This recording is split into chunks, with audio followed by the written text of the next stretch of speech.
Hello and welcome to the weekly roundup for Nordic Baltic topics.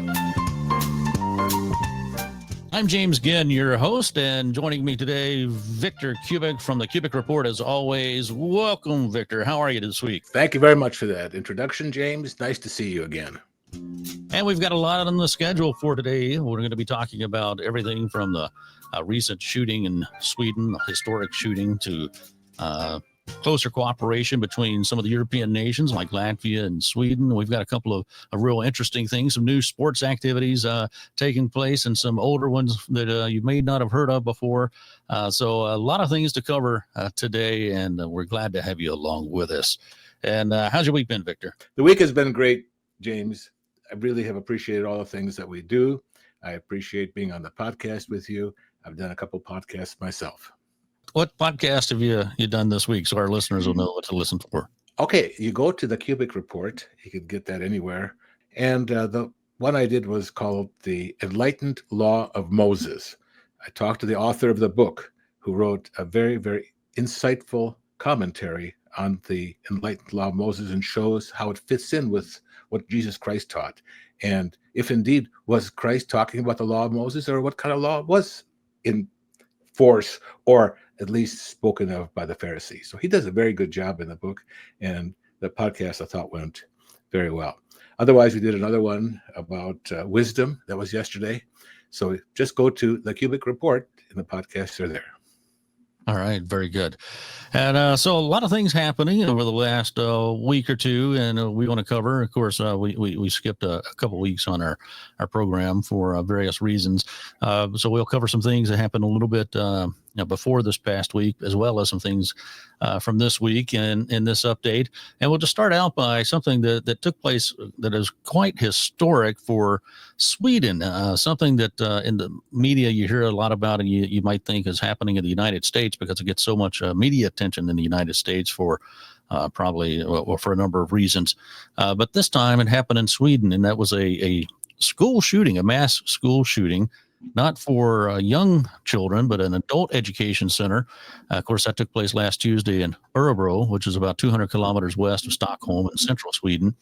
And it left about 10 victims dead along with the shooter, so about 11 people altogether. A lot of gang bombings taking place around the Stockholm area. Violence seems to be increasing, becoming the norm around that area. But this is out west, and the deceased included about 7 women, about 4 men, ranged from ages 28 to 68. So this was a place where people would come to continue their education if perhaps they didn't get their degree in high school and so forth. But also a lot of immigrants would go to this center for education as they come into the Swedish system. And the suspected shooter, 35-year-old Rickard Andersson, may have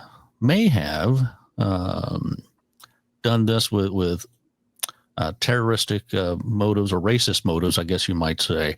They're investigating it further, but a video that was published on TV4 in Sweden of the event showed, or you could hear someone shouting, "You should leave Europe," as the shots were being fired and so forth. And consequently, the victims included some Syrian and Bosnian victims and so forth. So they can't rule out a racist motive right now. But one thing they do know about this individual was that he was a loner, appeared to suffer some health problems, had been turned down, I think, for military service and a number of things of that nature. And that brings into question the impact of loneliness with whenever it comes to these types of events. Because when you think back, I can't think of any off the top of my head where someone has said, hey, there was a shooting, and you know what, the mass shooter was a person that was just loved by everyone. And, and he was just the life of the party. You don't ever seem to hear that narrative, do you? No, actually, it was very disturbing to hear about that, especially something like this in Scandinavia, in Sweden, or the other countries, because normally we don't hear that kind of news. We have that kind of activity and that type of crime in America, but not in Sweden. However, in the last couple of years, there have been a number of violent crimes, like the shooting at a school for young children in Norway a few years ago. I'm not sure how many children were killed, but it was also a mass shooting. And also, in 1986, the Prime Minister of Sweden Olaf Palme was killed. His wife was wounded. He was walking home from the theater in middle of Stockholm. No security. I mean, he was just walking on the street. They were just walking home from the theater to their residence, and he was shot in the back, and his wife was wounded. So we've had those activities happen. And you mentioned about loneliness. That is a problem. Right now in the winter, the days are very, very short. People are by themselves. They might be brooding about something, just very, very upset. Might be upset about the news, like this person seemed to have some questions about people in Sweden that didn't belong there. And so in rage, he went ahead and shot them. Now, we have rage crimes in America too, something called road rage, where people just get upset driving and then they, crash into somebody else or hurt somebody and even shoot somebody from their car because they're so frustrated. Yeah, and we'll have to wait and see what the primary cause was, if they can ever come to a motive and be certain about it or not. But I'm sure that probably that element of loneliness impacted it. The present prime minister there, Ulf Kristersson, he mentioned that. Well, first of all, they would be trying to take measures to make sure this didn't happen again, including, trying to pass legislation to make gun laws more strict and make sure people with mental health issues don't get them, and things that we've heard before, which never really seem to stop the issue because they don't really get down to the root of the problem. And of course, yesterday Sweden held a moment of silence for the victims because this was big, and as the prime minister said, this was the worst mass shooting in Sweden's history. But do you think that just introducing more of these, hey, we want to make it harder for you to get a gun laws is going to solve the problem whenever the issue of loneliness and the issues of the underlying issues of people being isolated and then getting into focusing on the self and not being a sense of community might actually be at the root of the problem rather than, how do we solve the problem? Well, the issue is not guns. And believe me, I don't like guns. I never have. I've never owned one. I've only shot one a few times. I have no enthusiasm for them. As far as I'm concerned, there's no need for handguns or semi-automatic rifles for people. Those who want to hunt, they can have their guns. But really, the issue is the crime is not committed by a gun. The crime is committed by somebody's mind, some personality who is deranged. And loneliness, again, is not even the problem necessarily. The problem is dealing with loneliness. It's a hole in your life. It's being frustrated because you don't relate to people. You either want to or you can't, or you're just panicking because you really aren't connecting with people. Human beings were made to be relational, and when you're not relational, living in a dark climate and people being repelled by you, you get into a rage of where you want to kill yourself and take others with you. I think of the song by ABBA, Hole in Your Soul. There is a hole in people's soul. We all have an emptiness in us unless it's filled by something that's good. And that's why we talk about the things that we do spiritually, because the human being was made to be a receptacle for spiritual knowledge and spiritual power. It makes me think back to Genesis. It says a man was not made. It's not good for man to be alone, right? Right. Yeah, and it really isn't. And I know in my own personal life, times that early in life when I was lonely and before I was married and before I learned that community is the way to go and be involved in the community and so forth. You can tend to sit at home and look in other people's lives and feel jealous. You can feel like you have it terrible, that things are awful for you, and you can get into your own head and your own mindset, and that doesn't do anyone any good at all whatsoever, and it can lead you to all sorts of unsavory thoughts.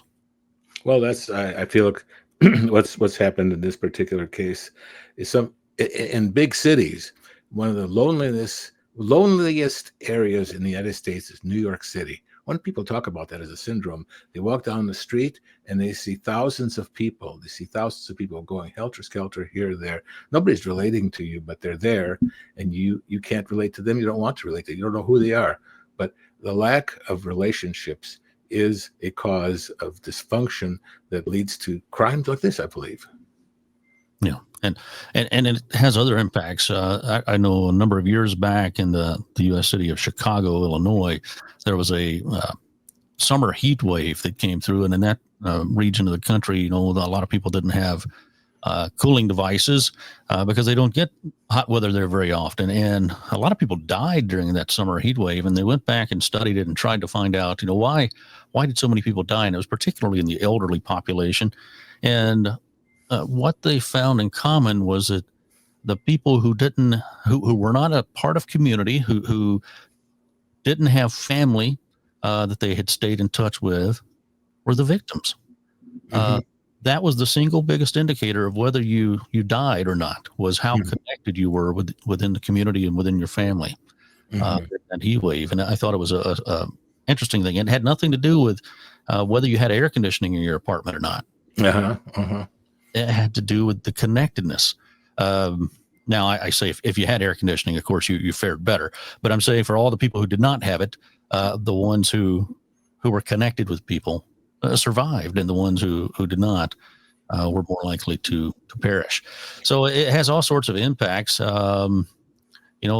Across the board, though, today, we see more and more of these things, and I really feel like there's a connection, because we've never heard of school shootings before. You've never shot a gun. I grew up in a more rural community, and with a stepfather who was a hunter. So by the age of 12, I had a hunting license, and I had my own shotgun, and they were very much a part of our lives. And we went to school, and I remember back in those days, kids would bring their guns to school, and they would show them off. They were hunting rifles, and we would go out during break and, hey, look at this new gun. And no one ever in their right mind would have ever thought someone would bring a gun to school to shoot people. It just was not what it was used for, And but back then, people were community oriented, and now we've got smartphones. We've got all these things that people do to fill their time, and all this entertainment and video games and television, and you can sit in your house and be entertained all day long and never walk out the door. And the sense of community is dying. It's dying in civic groups. We can see that there's been lots of studies that participation in civic groups has declined dramatically, and in churches. And a lot of people say, well, church has nothing to do, isn't providing for people. Well, it's not just churches. It's across the board. People are not participating in community.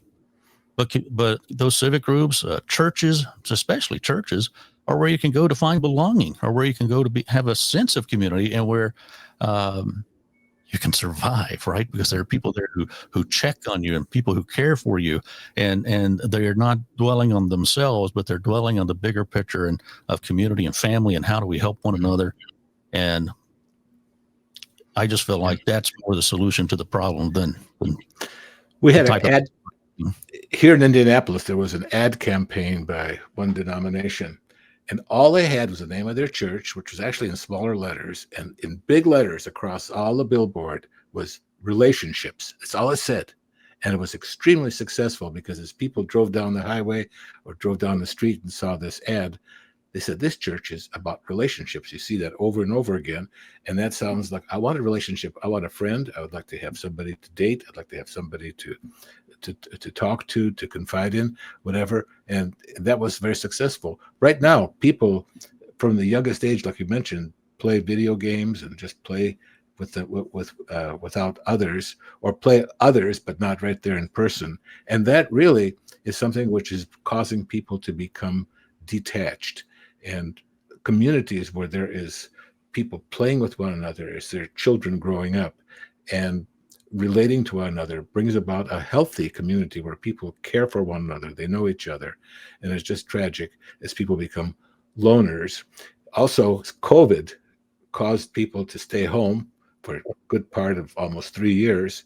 And it really destroyed a lot of sense of community, where it was difficult after COVID to get people to come to church, to clubs, Rotary, major organizations that relied on community people coming together to congregating have been suffering as a result of that. Well, and you think about it, it's hard to hate the people you know, right? Mm-hmm. We hate people, and I use that word hate, the people we don't know. And that's why business meetings and things like that have always been so important. Like people pay so much money to get on a plane and fly across the world to meet someone face to face, right? Because you develop a relationship, you develop a bond. And when you're looking someone eye to eye and you're talking with them, you see them as a person. Mm-hmm. Someone on a screen, when you talk to someone on a phone or on an email, it's different. It just is. But when you're face to face and you're sharing the same space with someone, and you're talking to them and you see the humanity in them, it changes how you perceive them. And it makes it really hard. I've always thought if you find two people who don't care for one another very much, it's probably because they don't know each other very well. Put them in the same room for a little while, let them get to know each other, and it's they walk out friends so often. Right. Well, this thing about being lonely and being in your own darkness of consciousness and filling it with things that actually hurt it more, such as alcohol or drugs, recreational drugs, or sex, or everything else, where people are looking for some kind of meaning, some type of enjoyment that they think will lead to something else, and find that as a dead end. That's why I feel like it's important for a person to ask the big questions of life, the eternal questions that have been asked from time immemorial about what is man?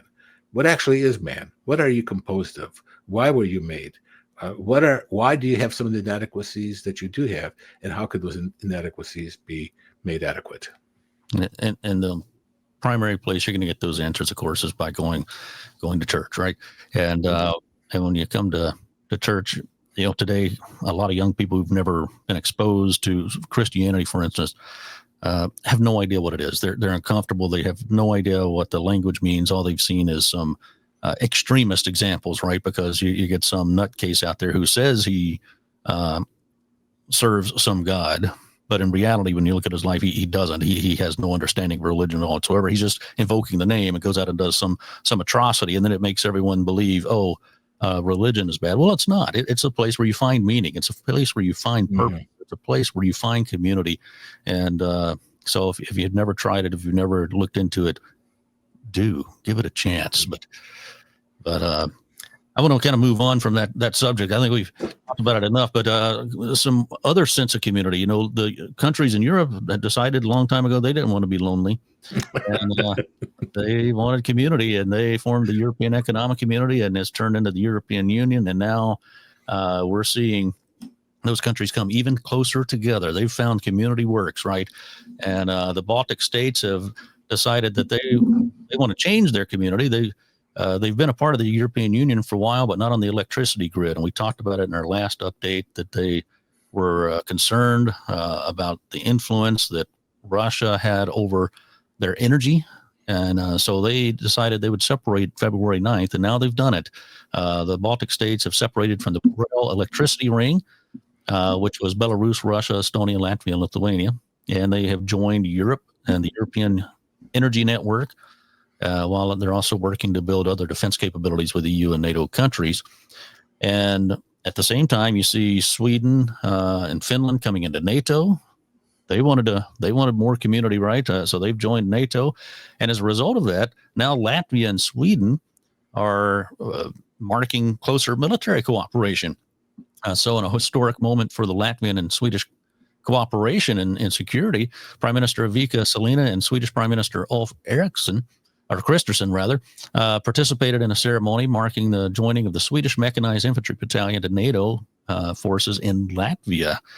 And so it's interesting because within this cooperation, this is a good thing, right? It should be. We want community. We want to all get along together, but there's something driving this that maybe isn't so good. Listen to this quote from Vika Salina. She says, "Our close cooperation is a strong deterrent, which promotes better coordination at NATO and the European level. In Latvia, together with the allies, more than 500 Swedish soldiers will serve, strengthening NATO's eastern flank.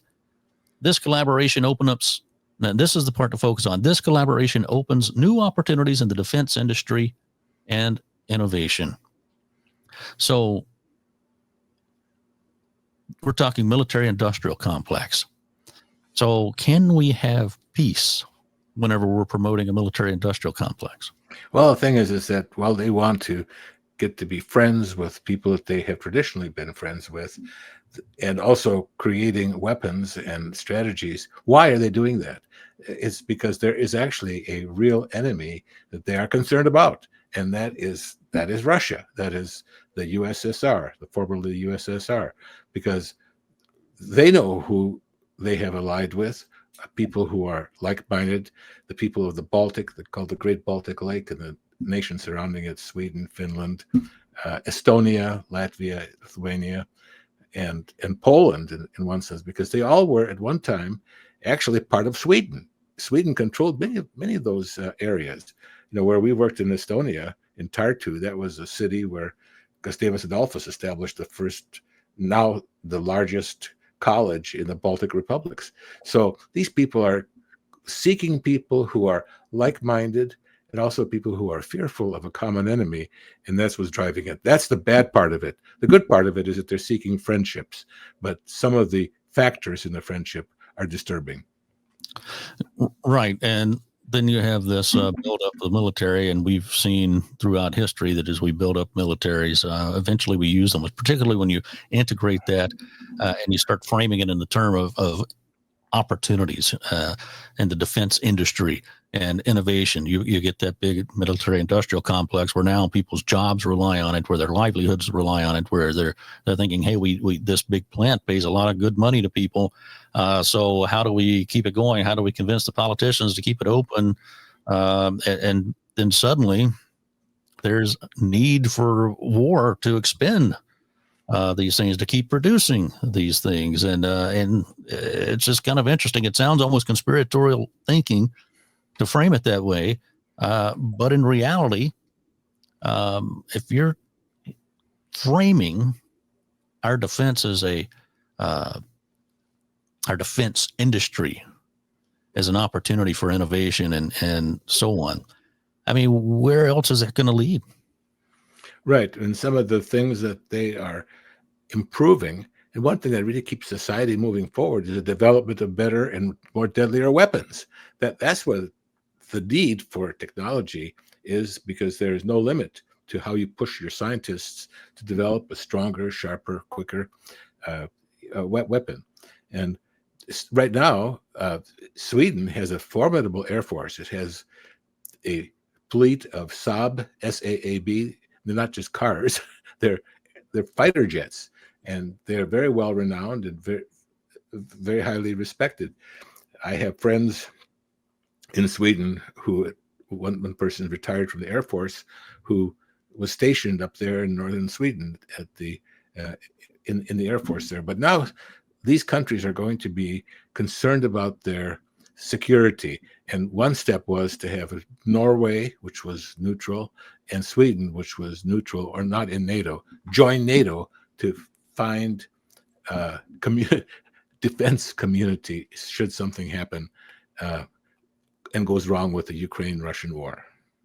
It makes me think of game theory, like they teach in business schools. They teach you to strategize, and the premise, basically, the premise is that everyone is looking out for their own best interest, right? And as a result, you kind of suspect that the opposing team is going to be looking out for their own best interest, and then you kind of have to game plan for that. And as a result, you end up both sides end up with a suboptimal outcome. And in this case, it could be that suboptimal outcome could be war, because you can understand why Sweden and why Latvia would want to have close military cooperation because of their proximity to a war that is going on. And at the same time, you can understand whenever they see this buildup going on, why Russia would game plan thinking, well, we have to increase our military spending even more because, look, they're building arms over there. And everybody's trying to figure out what the other person's going to do and looking out for their own self-interest in the meantime. So, I mean, it's understandable from a human perspective, but that's just the problem, isn't it? We're always looking at it from a human nature perspective, of what's in our own best interest, and never looking out for how we can help the other guy feel better. Right. Well, that's what Christianity is, to love God with all your heart and love your neighbor as yourself. And until we understand some of those very fundamental basics, the world will continue at where the trajectory that it's on. And in that trajectory, we've seen 19 of the 27 EU countries now calling for the European Investment Bank, or the EIB, to boost lending for the defense industry as they come closer together. They're trying to build their militaries, and they realize, hey, to build it at the rate we want to build it. In fact, there was just meetings yesterday in Europe about, hey, we need to really ramp up. We really need to accelerate the spending of the military. And so one of the things they're doing is these 19 countries have gotten together and issued a joint letter saying, look, we need you to give loans for military equipment, because presently they can't do it. It's not allowed. They can only lend for dual use products that have applications in both the civilian and the military industry. So you can think like drones or satellites, things like that. But they can't lend for ammunition, weapons, military equipment, and things of that nature. So the only way they can do that is if a majority of the member governments come in and agree to remove those prohibitions on the bank. Well, 19 out of 27, that's a majority. So where does it look like we're heading? Looks like to more ramping up militarily. And again, if you ramp up militarily, somebody's going to counter it by saying, whoa, that's dangerous. We better ramp up ourselves. And then you then in return retaliate with more ramping up of your military hardware. So it doesn't lead to anything good. The way of peace, they know not. And our politicians say peace, peace, when there is no peace. And definitely in the world today, there is no peace. Hopefully things will get better, but I realize that every time we pray for peace in some area of the world, it's just a matter of time before war pops up somewhere else. Yeah, that's right. And one of the things that's been driving some of this military buildup, and aside from the war going on between Russia and Ukraine, is the fact that newly elected President Donald Trump in the U.S. has said, hey, we're just going to cut off funding to Ukraine, giving too much money over there. We're not going to support it anyway. And that caused Europe to panic, essentially saying, well, we're going to have to build our own military. We're going to have to take care of our own defense. We can't rely on the U.S. anymore. But then this last week, President Trump came out and said, well, what he really wants is for Ukraine to provide valuable rare earth minerals to the U.S., which exist over there, and that the U.S. needs for its economy, for smartphones, for all the various things that they make and manufacture. So we'll swap you out some rare earth minerals and in return for financial support in your war with Russia. So that looked like it was just kind of a negotiation tactic. But do you think it's going to change anything with Europe's military buildup? How will it impact it? Well, I think that that is something which is something we should watch closely. Most wars are fought for economic reasons. They have reasons like it's for slavery, it's for nationalism and everything, but economic reasons are among the top causes of war. Where do wars and fightings come from amongst you? For James 4:1, it's because you lust for things, you want things, and you don't get them the right way, so you take them. I know once I had to write a composition when I was in college about what is the cause of war, and I quoted that. I quoted James chapter 4 because that is a biblical example.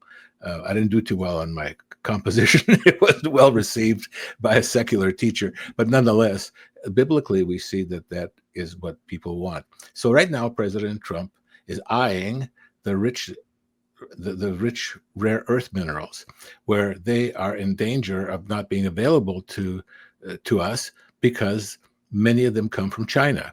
And if some difficulty erupts between us and China, which already has with the tariffs, they may just withhold and say, we're not selling you these items.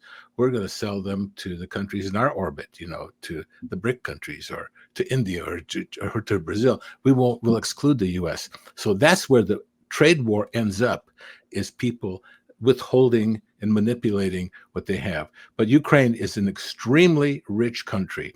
First of all, and foremost in agriculture, where it grows 6 times the amount of food that it needs for itself. It's the largest exporter of food in the world.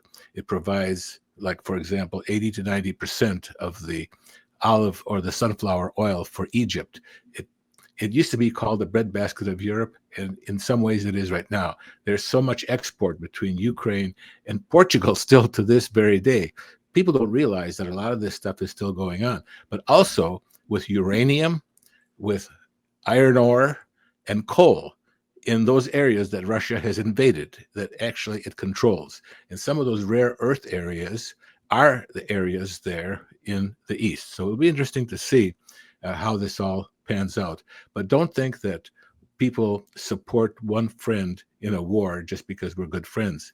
No, there's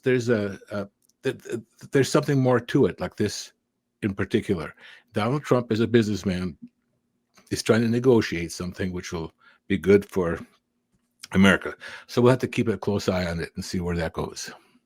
Yeah, now you just saw earlier that he had a long discussion with Vladimir Putin, and Putin has invited him to Moscow, and then he's invited Putin to the United States and has notified Zelensky of the discussions. So they're at least when you hear from the U.S. president, he's weighing in now, saying, "All right, we need to find a solution to get a stop to the war." But certainly, any solution, I'm sure, is going to have these economic things tied to it.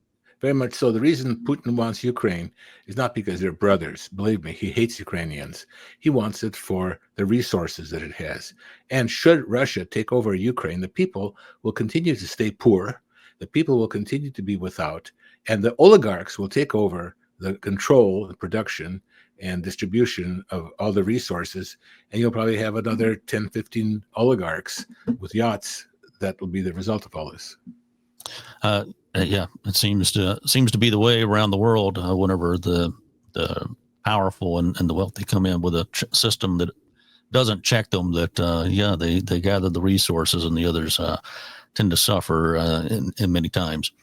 I remember studying over in China a few years back, and was living there for a little while, and met an individual from Switzerland who had been over there for about 12 years, and he was working in exports and imports, and he was talking about the disparities there under a communist system, right? And he said, he says there's no greater capitalist than the members of the Communist Party.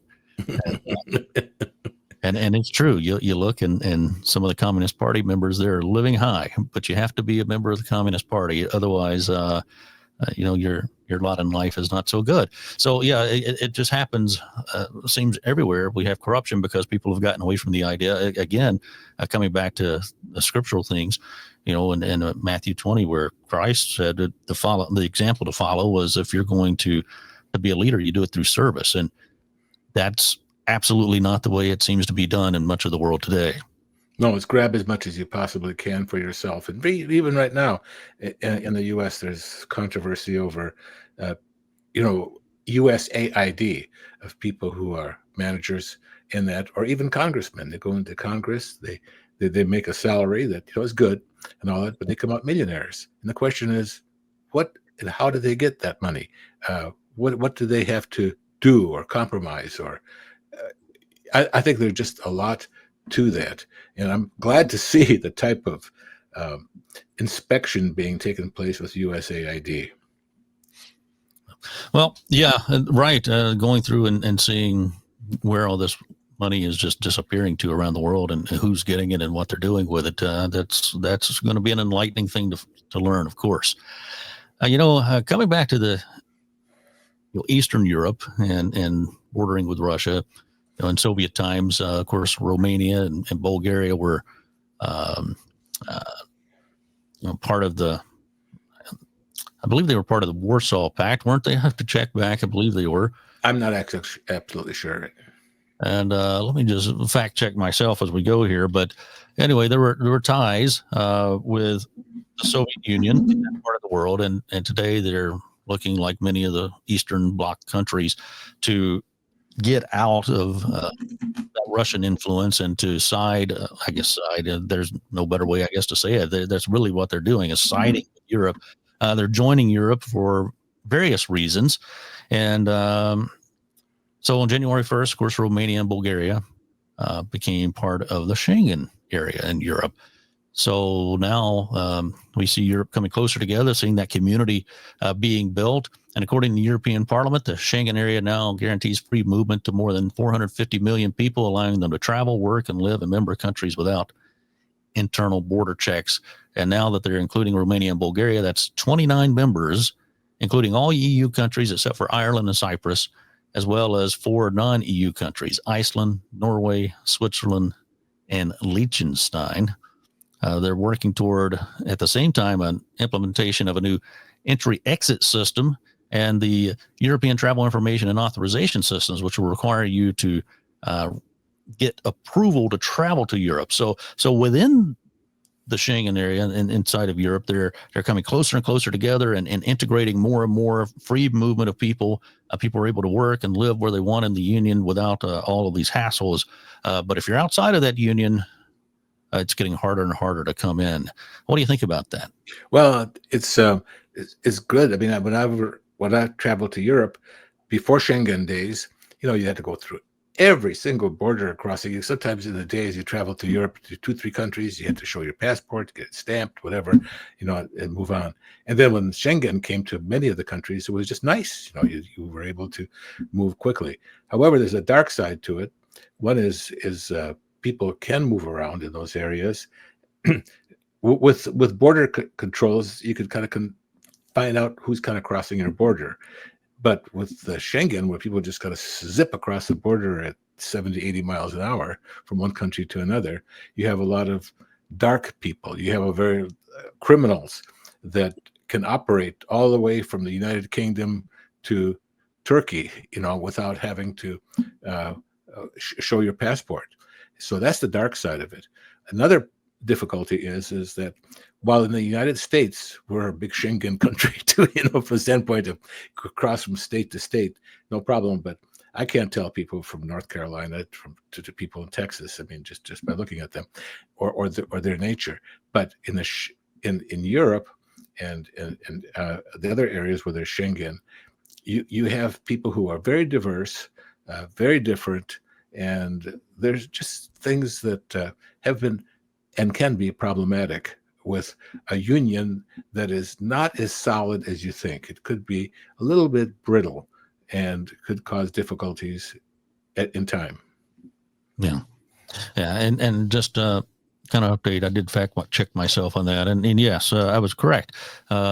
Bulgaria and Romania were part of the Warsaw Pact. So we are, I thought they were, but I just suddenly couldn't. I doubted myself for a moment. I should never do that. But anyway,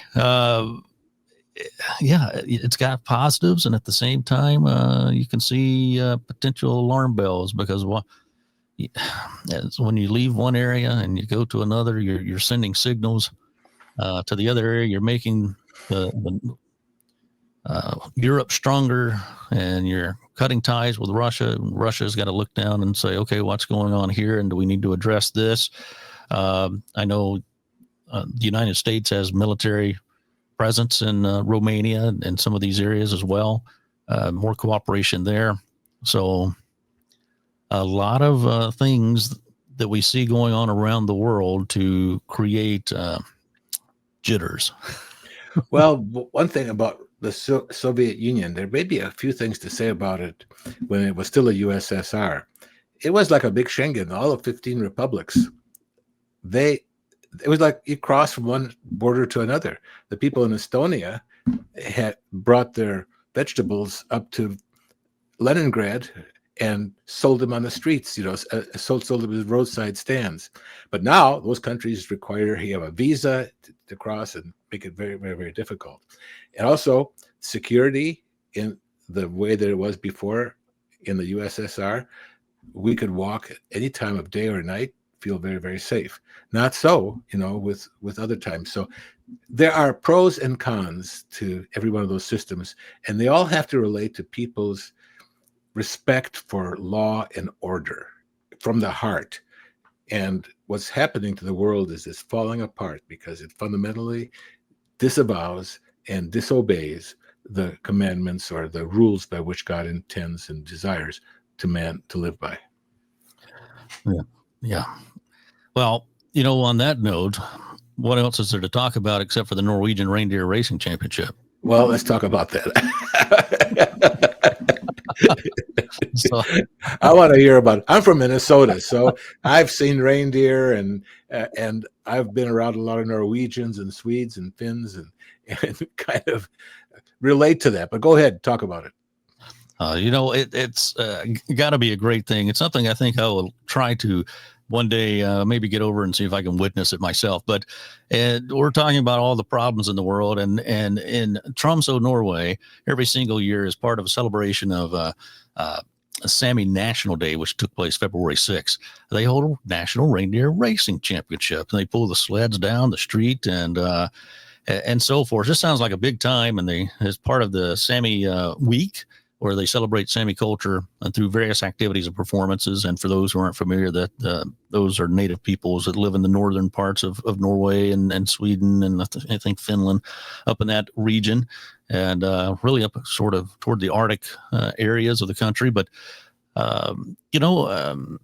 they've found a way to turn winter in snow into a great way to have a good time. And I just think Norwegian reindeer racing would be incredible. It would be like dog sled racing, but also they're big too with cross country skiing, and that would be probably part of the activities. It just, to me, it brings back a lot of good memories of living in Minnesota. Yeah.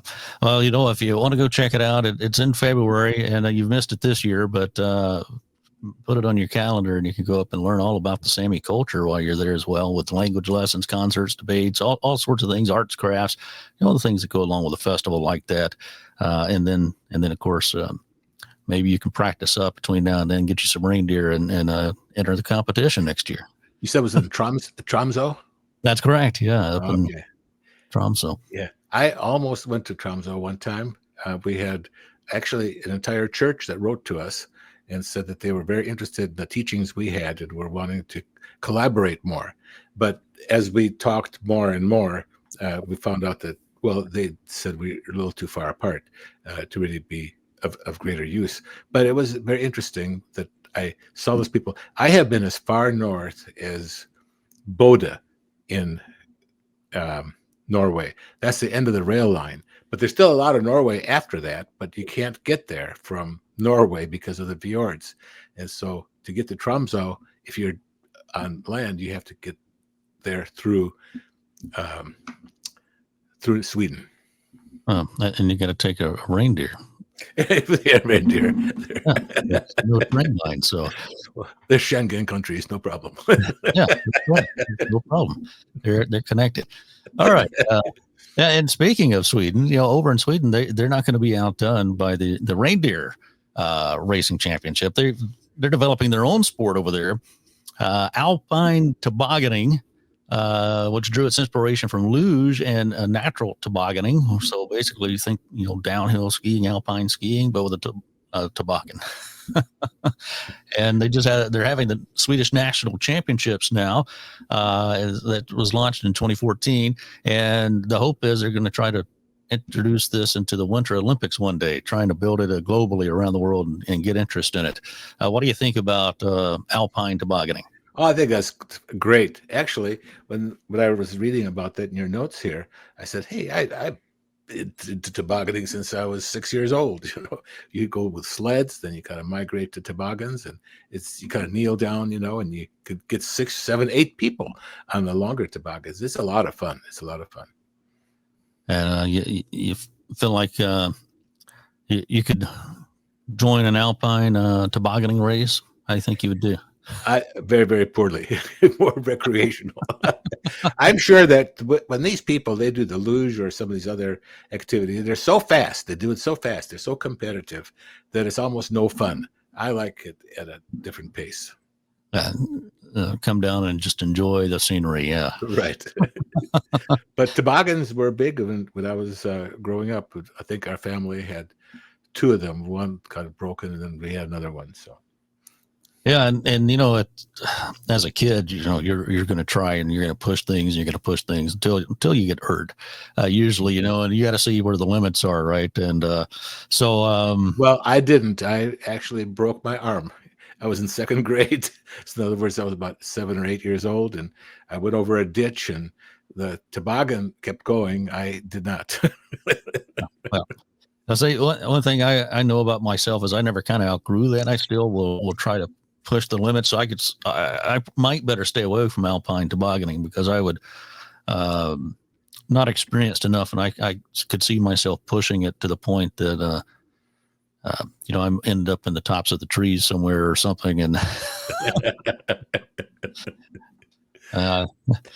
but we'll see. But we'll go check it out sometime and watch, and maybe we'll wade into that. But that's another sport. If you've been looking for something to do in the winter, and you've got we had some real cold earlier in the winter here, and if you're looking to get out next time the snow comes, maybe try your hand at alpine tobogganing. Oh, sounds good. All right, and one other thing to kind of get into here before we leave, also kind of on a lighter note, but also on a serious note, in the Pärnu Music Festival in Estonia, Pärnu, if I can pronounce it a little more accurately, is they've had their Estonian Music Awards for 2025, and the classical album of the year was Ship of Fools by Jüri Reindeer, and it's a little bit of a haunting piece whenever you listen to it, and very, very good. I encourage you to go listen to it. You can look it up on YouTube or wherever, buy the album and download it, whatever. But Ship of Fools, when I wanted to know what he was thinking whenever he produced this after listening to it. And let me just read to you his own words. He said, "At the end of the Middle Ages, there were several great books and stories on the subject of the world as a madhouse. The subject of the world is a madhouse." He says, "I was particularly inspired by a sentence from the medieval novel, The Ship of Fools by Sebastian Brandt, which says, 'The world wants to be deceived, so it should be deceived.'" He says, now, if you look at the role of fake news in our time, in the years of the pandemic and war, but also in all kinds of political activism, you know that this sentence is still valid after 500 years. He said people cheat on each other on Facebook and Instagram. Politicians put on shows to appear prominent and likable rather than to solve urgent problems. And for reasons of contemporary political correctness, history is being rewritten, which is why we hardly know how we became what we are. He says these are all considerations that move me as I write. And that was kind of striking. And I understood sort of the turbulent nature of the music as I was reading what inspired him in the writing of this. The world wants to be deceived, so it should be deceived. What is your take on that in our modern age? Well, I think that people really are just that. The reason people watch the news that they do, knowing full well that it's biased, but it's the one that's what they want to hear. People want to hear what they want to hear, not necessarily something that'll contradict them. Frankly, all of us are that way. We are drawn to radio and TV stations that corroborate our particular bias. And so basically, all news, all entertainment fits what people will buy, what people will listen to, what people will participate in. So it's just very simple that way. To be able to have something that's a moral story about being honest and being a good person doesn't sell. But to be deceived and perhaps try to play the game with everybody else, that is much more attractive. That brings to mind a discussion we had earlier this week about that topic, and that is that when you look at social media today, social media is actually incentivizing people to be dishonest, because people who have social media accounts have learned that if they put misinformation in a post, it gets more engagement, it gets more feedback, because people will come and try to correct it, and an argument will ensue, and conspiracy theorists will join in, and all sorts of things will happen, and it propels that post very high very quickly, and it monetizes it, right? So people literally have a monetary incentive to be dishonest in our society? Where are we going as a society whenever we're monetizing dishonesty and incentivizing it? Well, people don't even think it's wrong. Just like some people don't think lying is wrong. They think of that as a soft sin. You know, what's wrong about just not being truthful? Killing somebody, well, that's different. But to lie or to tell a lie, in Russia, for example, some of the people that I know, you know, and just seeing their news, it's lies. And down deep, they know it's a lie. It's not the truth. It's a lie. But that's what they choose to believe, and it doesn't bother their conscience. Their conscience is seared at that point. And that's the whole process of human conversion, so to speak, is to see those things in yourself and root them out, because that is so not godly. Right. And a society really can't exist and function when you have this level of dishonesty, because it once you start monetizing dishonesty in things like social media, it trickles over into weights and measures. It trickles over into other business dealings and obviously into politics. Well, I've been in politics for a while, let's be honest. And pretty soon, who do you trust? And then that comes back to breaking down relationships. In a marriage, you'd know that trust is the cornerstone of a successful marriage. Right. If you don't have that, you don't have a good relationship. So at the heart of this debate about dishonesty, it leads to distrust, which leads to devaluing and breaking down of relationships, which ultimately breaks down societies. And people, if you don't distrust someone, you're suspicious of them, you automatically have you're automatically standoffish, right? Mm-hmm. Yep. Yeah. So interesting thoughts. Whenever I read that and what inspired him to write that music. Whenever you get behind some of these composers and see what they're thinking, what's going on in their head when they're writing this music, it helps you kind of understand a little bit better the tenor of the music. And I encourage you to listen to it. It is a beautiful piece. And there's a YouTube video from the Estonian Festival Orchestra where they perform "Ship of Fools" by Yuri Reinvera. And I think you'll enjoy it if you listen to it. So, Victor, we've covered a lot of ground here. Yeah, we have. We've covered a lot of news that's relevant to the area of the world that you're working in and to the rest of the world, for that matter. Well, indeed. And I think it's time to close it out for today. And anything you want to leave our listeners with? Well, it's been good talking to you these last two podcasts, and look forward to being with James for future ones.